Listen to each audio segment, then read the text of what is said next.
Oh, live streaming this thing to YouTube.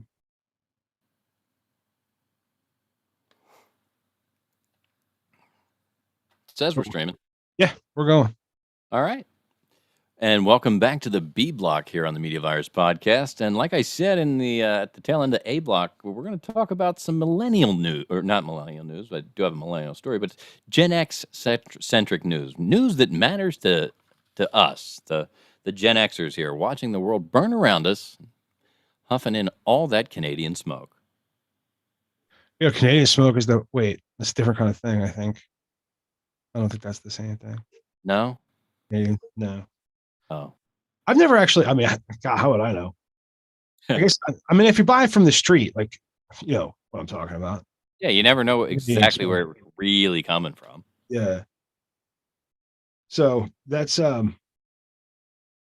what's the first story on the agenda? Oh, wait, I got to. Well, as Gen X, what? Sorry, I wasn't not looking at the right thing. Oh. As usual. Well, as Gen Xers, you know, it's important that we look around at the generations around us, and it turns out that millennials are kicking back at Gen Z because Gen Z is trying to cancel Eminem. Good luck. And you know, Eminem, I believe he's a Gen Xer. I believe he's. Well, you know, people want to fuck with Generation X. You know, you argue with us. Go ahead, argue with us. We Eminem, gangster rap as a whole, death metal. Yeah, these are all Generation X inventions. Speed metal, thrash metal. These are all. This is what we came up with. These were our ideas. Come at us, bro. Punk rock wasn't quite good enough for us. Okay. No, I mean it just got progressively, like, you know, more in your face and more and what are you going to cancel him now for? He's got, he doesn't care. He's got your money. And people, here's the thing. People are going to spend their money on what they want to spend their money on. They will. I guarantee you right now, if Eminem dropped an album and needed somebody to fucking buy it, people would fucking buy it. Well, Kid Rock keeps making money. What's that? Kid Rock keeps making money. Right. As long as you have an audience, you can't be canceled. As long as you have an outlet to your audience, as long as you can get to the people who want to listen to you, right? That's our problem, is the network keeps holding us down. Yeah. Not so much the network, but the parent company of the network. Yeah. And, you know. In a recent turn of events. Breaking our shit. What? In a recent turn of events, it seems that the world of music has once again become a battleground for generational differences. Millennials and Generation Z are now voicing their concerns over controversial lyrics and past actions of one of the industry's most iconic figures, Eminem. It's ridiculous. I mean, honestly, you can't enforce your fucking moral stand. And plus, how soft is your life that people are worried about this shit? Well, that's the problem. You know, whereas we have this doesn't bother me because it doesn't affect me attitude, everybody else wants to be sad and hurt for everybody else, and that is definitely problematic. So I think that's where that comes from. According to a trending article on IGV Official titled "Millennials and Gen Z Cancel Eminem, Problematic or Progress?" young listeners are questioning whether Eminem's lyrics, often characterized by explicit language and themes, align with today's evolving cultural norms. The article highlights a growing sentiment among the younger generations who argue that Eminem's music perpetuates misogyny, homophobia, and violence. That's why we like it. Social media platforms are abuzz with discussions on whether artists like Eminem should be held accountable for their past creations. No, because there's nothing to be held accountable for. Because it's words. However, it's worth noting the article also presents a counter-narrative, with some defending Eminem's work as a form of artistic expression and a reflection of the era in which it was created. I'm going to read that again, because I think those are really important words. It's worth noting that it presents that there's this counter narrative defending the work as a form of artistic expression and reflection of the era in which it was created. Thank you. For fuck's sake.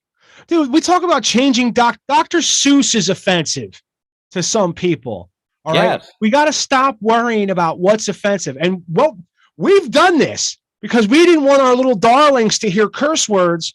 We didn't, we didn't, you couldn't let them watch R-rated fucking movies. And now they're offended by everything. Oh, don't watch Family Guy. Fuck you. Hey, I remember, fighting hook, tooth, and nail to get to see Porky's as a kid. Right. Looking and back, if you remember, there's the shower scene where they have the hole in the ladies' shower. Yeah. And they're all peeping through, and then the girls realize it, and they send the Big Bertha, the gym teacher, in just about the time that Pee-wee dangles his dingle through the hole. Oh, and he grabs it. And she grabs a hold of it and tries to pull him through by it. I mean, I'm sure somebody's offended, but that was fucking funny. Yeah, it's good old-fashioned wholesome entertainment. Yeah. I mean, and we're going to see, listen, here's the thing is I don't think that this is a large section of the population. I think that these are the kids that, the elites know. You understand what I'm saying? I mean, if you go, making enough noise to be heard. Look, little 12-year-old kids are out fucking wreaking havoc. And it's a beautiful thing because that's what they should be doing. But I sincerely doubt that they're, while they're bullying their friend, they're worried about Eminem lyrics.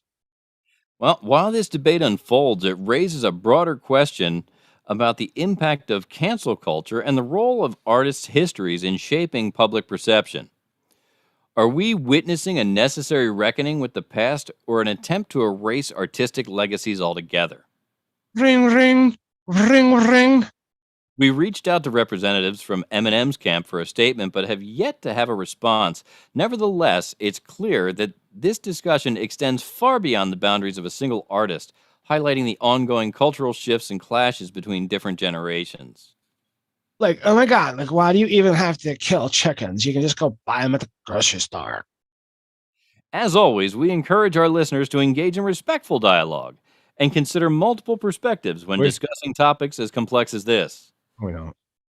The world of music. You gotta stop listening to kids. They're kids. They don't fucking know any better. That's what not for nothing. They got who's putting these fucking ideas in these kids' heads? It's gotta stop. Well, I mean, we gotta bring back like public beatings.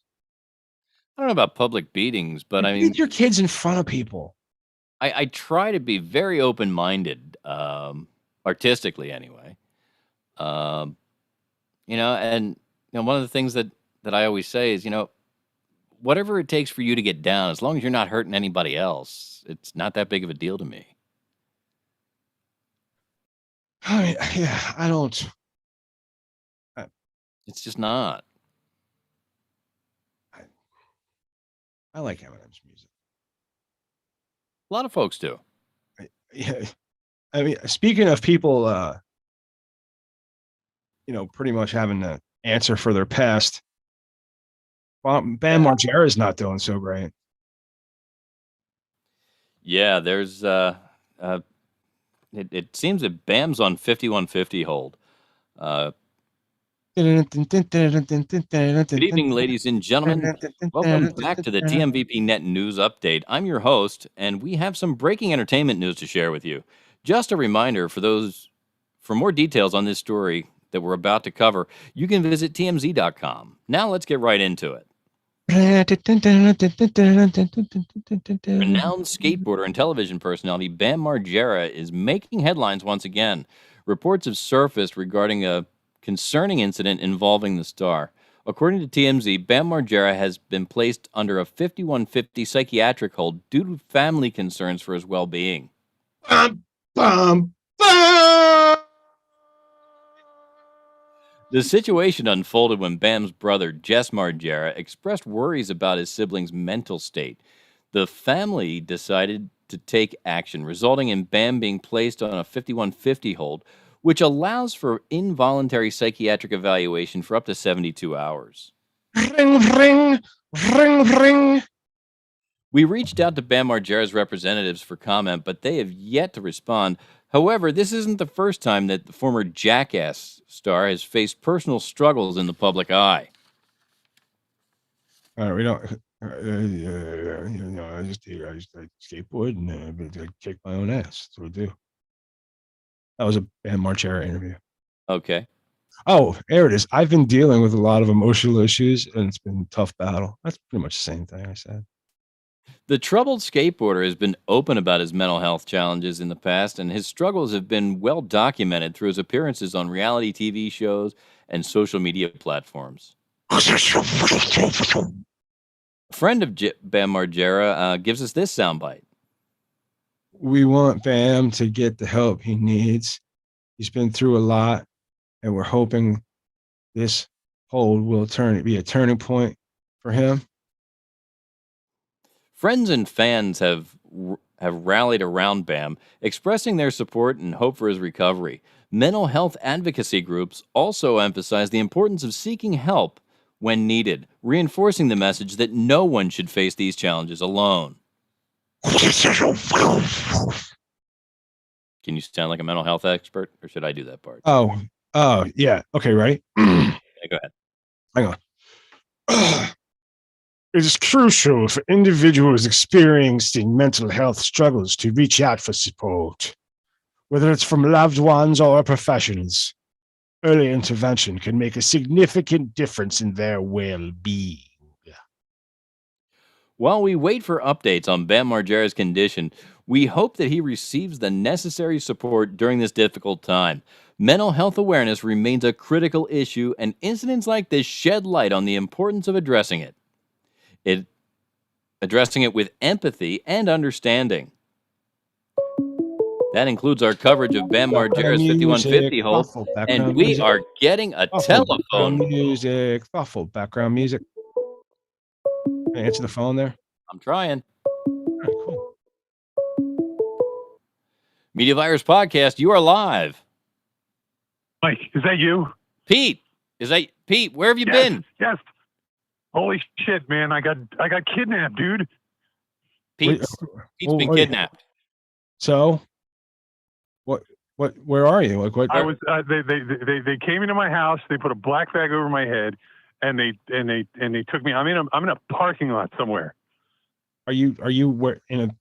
And you called us? They left you in a parking lot? Well, sort of. Are you in the trunk of a car or something? I started to talk about my life and the podcast, and they threw me out of the van. Weird, huh? You bored them to death. You think? I don't know. Oh, so what? How are you guys doing? Good. We're doing good, man. How are you? I'm all right. Did you hear about Bam Margera being on a 5150 hold? After the tuck and roll, Yeah. Sorry. Did you hear about Bam being on 5150 hold? Bam Margera. Who? Bam Margera. Did they find him? Yeah, they did find him. He's on psychiatric hold. Oh, wow! Tough ride there. Yeah. 72 hours. Wow, this parking lot smells like weed. What parking lot is that? Every parking lot. This is the parking lot of Bar 13. Ah. Oh, you're right down the street from me.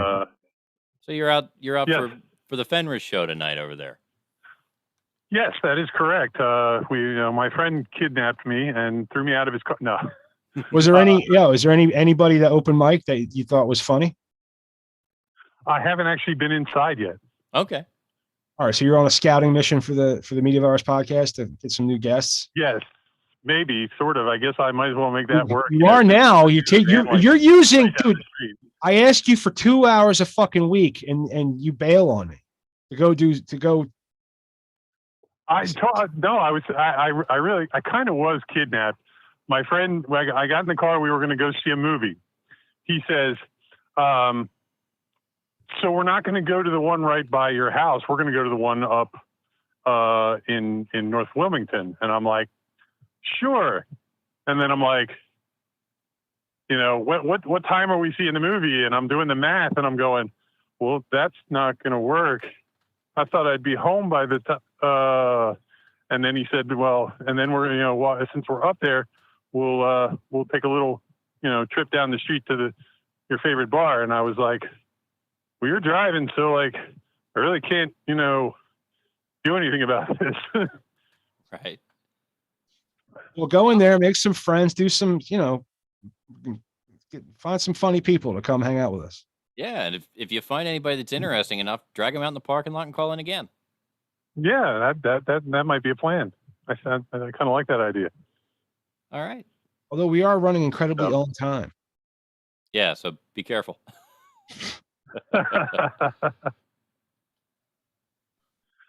So Well, are you hanging out fun. through? Yeah, you're gonna go do some scouting for us. I'm gonna dust myself off, and I'm gonna walk in here and see how many people fall on the floor. All right. And if you have anybody carve their phone number in your body, just make sure it's in parts that we don't mind looking at so that we can transcribe the number later. Will do. Roger that. I'm not even sure I quite understood where that came from, but like that guy. All right, Pete. All right, go, Thanks for calling in, buddy. do your job. Well, you're welcome. Talk to you guys later. All right, man. Be safe. Ladies and gentlemen, Pete from the Media Virus. Pete, yeah, let us know that he wasn't going to be here, and an hour before showtime. Oh, it's all right. But I'm the fact is he tried to he wanted to be here. It's just that things didn't work out that way. It was his intention to join us, right up until an hour. Listen, since you're out and about and at an open mic night where they might have somebody entertaining, what the fuck is going on? Make some friends. So now that we're having our Gen X chat, there's something that's very Gen X that is about to have a sequel, and I am really jazzed about this. Yeah, I read about this. I was super excited, and I sincerely hope they stick to the, like, I hope it's as raunchy too. You know what I mean? I hope that it sticks to the. I hope it sticks to his character. There was a certain inappropriateness. I don't know about I don't know that I'd say it was raunchy, but there was a certain inappropriateness that was there, and there was the nice fucking model and honking on his balls. Yeah, every kid in the world when they saw that movie did it to their parents. I thought that was probably the best line in the whole film. Nice fucking model. Yep. Every kid loved that. I know I did. Yeah, it as far as I'm concerned, it was brilliant. Absolutely brilliant. And good evening. I'm Professor Mike Latoris, and I'm here with the latest Gen X news. Acclaimed actor Michael Keaton and renowned director Tim Burton are teaming up once again for a highly anticipated sequel. According to reports from CNN, the duo are set to reunite for Beetlejuice 2. I sincerely hope this isn't a pile of shit. Go ahead. I mean, it could turn into a pile of shit. It very well could. It could. Yeah, but Tim Burton hits home runs all the time.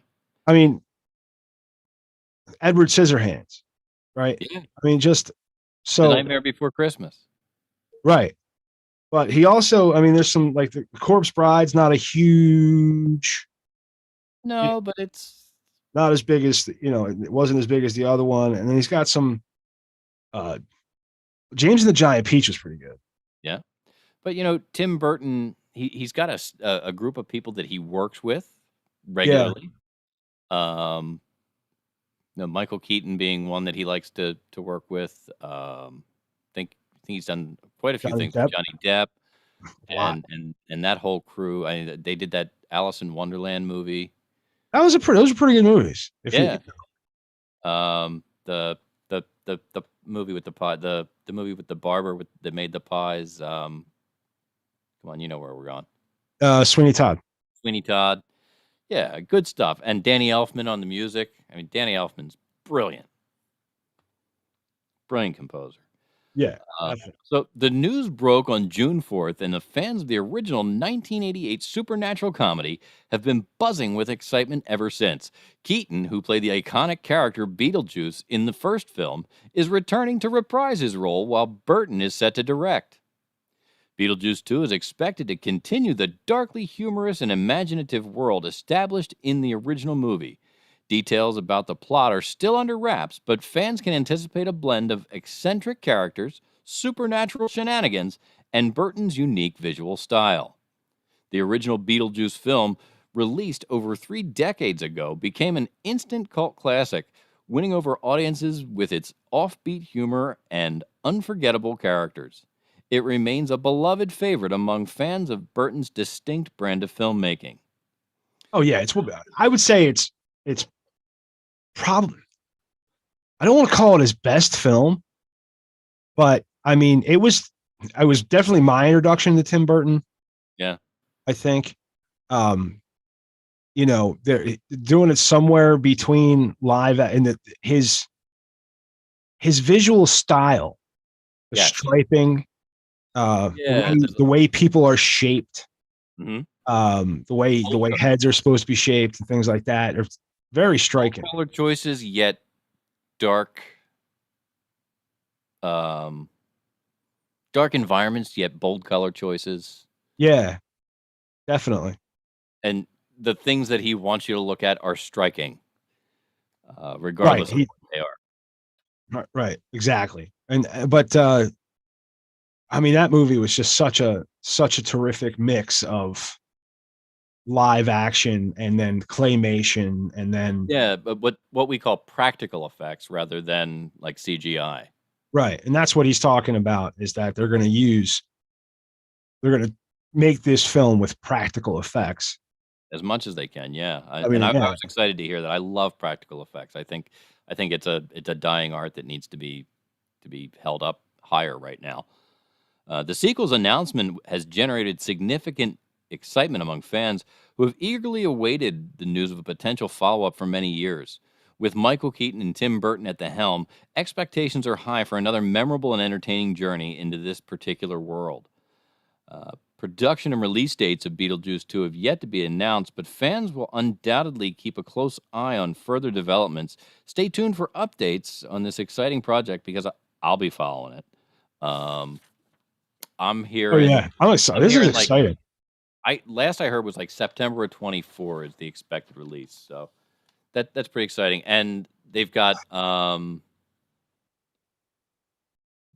Winona Ryder's on board. Okay. Uh, I'm the listening. mother, what's her name? Mara. Oh, I love her. Yeah. Yeah. She was in with Eugene Levy and Schitt's Creek. Right. She's on board. Now the father is like a convicted sex offender, isn't he? I believe so. I don't. Because I the father was the principal from Ferris Bueller's Day Off. Yes. So they're probably going to write him dead. Probably. I Now, if you ever imagine did it'll be you bad. watch the cartoon that came out after Beetlejuice, the Beetlejuice I did not. cartoon? I did not. Now, in that cartoon, like the daughter and Beetlejuice were like hanging out. Yeah, I saw some of that, and not a lot of it.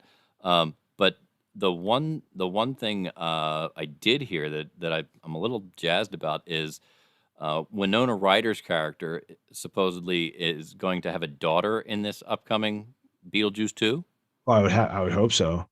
and it's going to be Jenna Ortega. Ooh, so many reasons to see this movie.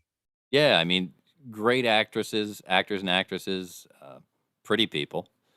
So I'm pretty excited. Like well cast, I would say. Yeah, absolutely. Definitely, I would say she is the new Winona Ryder. Yes, I absolutely. mean, she is the new, like, if they were going to remake. She's the gothy chick right now. Yeah, definitely. Gothy chick. Gothy hot chick. And and again, We need one. yeah, every generation needs one. And we don't have Polly Perrette anymore, so right. There's that. But yeah, I mean, I just there's just something about Burton's style, the way that his visualizations, the way that he crafts music around them, whether it's composed things that he's getting Danny Elfman to put together specifically for what it is, or just his choice for soundtrack. If you go back to the original Beetlejuice, the soundtrack choices were brilliant, just as brilliant as the compositions. Oh yeah. Oh Christ! Some of this. In the Banana Boat song. Oh yeah, yeah. All of that. What's it fucking called?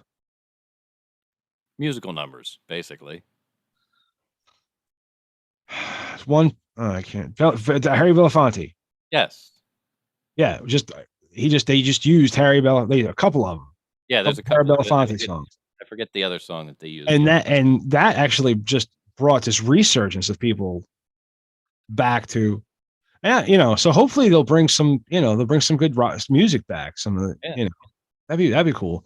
I'm looking forward to that. Definitely, we'll do a definite review. Yeah, we're gonna stay on top of this. We're gonna follow the production and everything. Yeah, I think it's pretty exciting. I'm a firm believer in, it's cool to have new music in a movie, but movies are the perfect thing to drive back catalog, and I think back catalog sales are important. Yeah. It's why I've complained about not being able to play music on podcasts, because I think podcasts, when done properly, are going to sell back catalog anyway. Yeah. Because definitely. If you and I can sit here and come up with a song like, oh man, that was a great song, we should tell people to listen to it. And we tell however many people that listen to our show to listen to it, at least some of them are going to go check some of it out. Right? Well, yeah. So, I mean, I think movies are a great way to do that, especially if you have a filmmaker that is adept at choosing a brilliant soundtrack.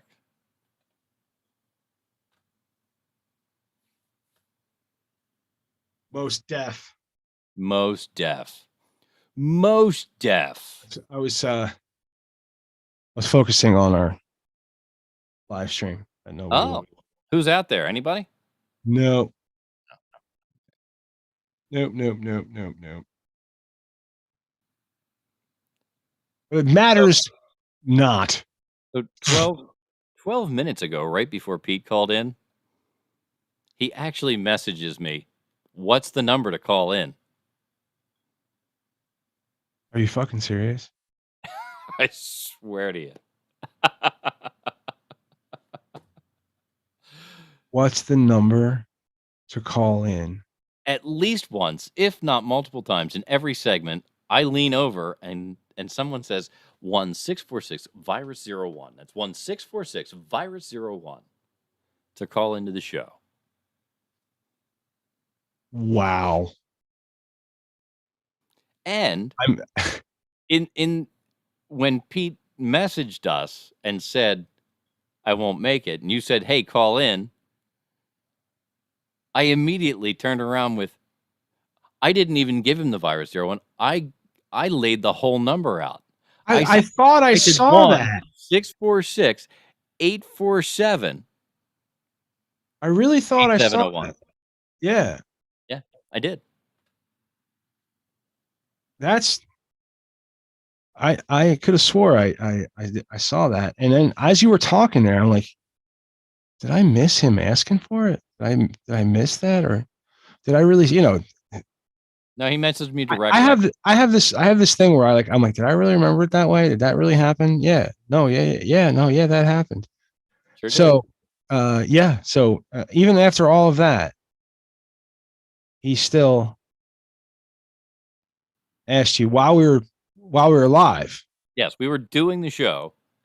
and he's asking what the number is supposed to be Uh-huh. to call in and do a kidnapping prank. Right. If he had actually checked to see that we were live at the time, he could have just looked over my head. Yeah, there's so many places you can get. If you go to the Media Virus network on Facebook, Uh-huh. the action button is a It's a phone call call. button. Yeah. Is a call button that It'll just calls the call. number. Yeah. That's what it Does. That's what it does. It calls the media. I have it in my phone as Media Virus Hotline. Okay, It's a hotline. it's a hotline. 646 virus 01. If you don't know our number by now, You will never ever know my number.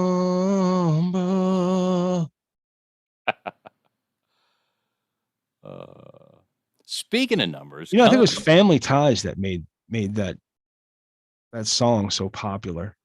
If You Don't Know Me? Yeah. I don't know. All right. What were you saying? I don't specifically remember. I was going to say, speaking of numbers, we've got Just the Tips number 43 coming up later on.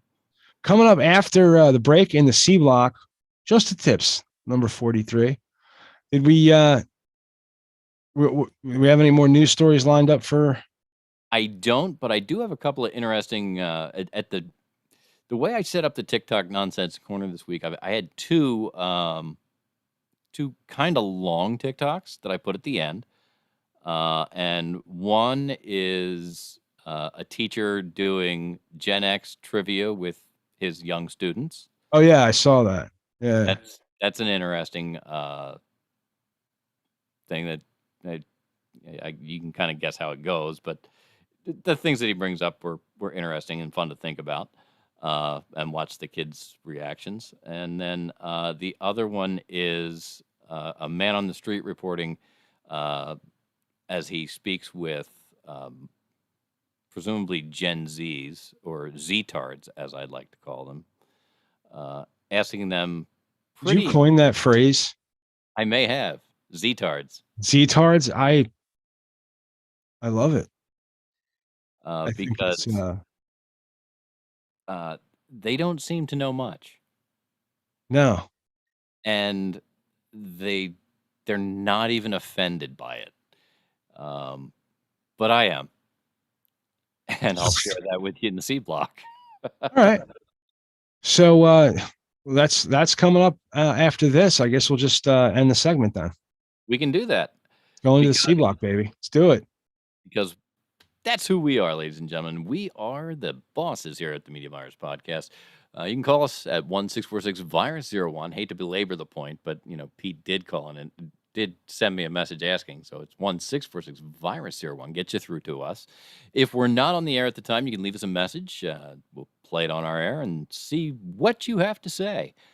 You can also email me or Matt or Pete. Let's see. I'm PML at themediavirus.com.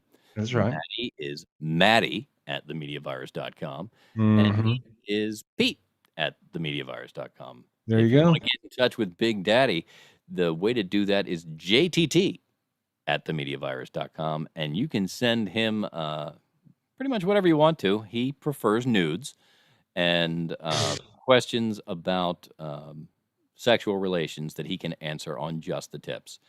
And speaking of Just the Tips, we'll be back with Just the Tips right after this.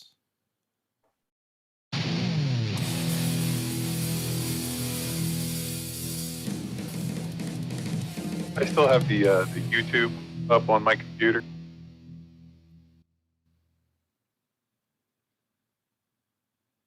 I still have the YouTube up on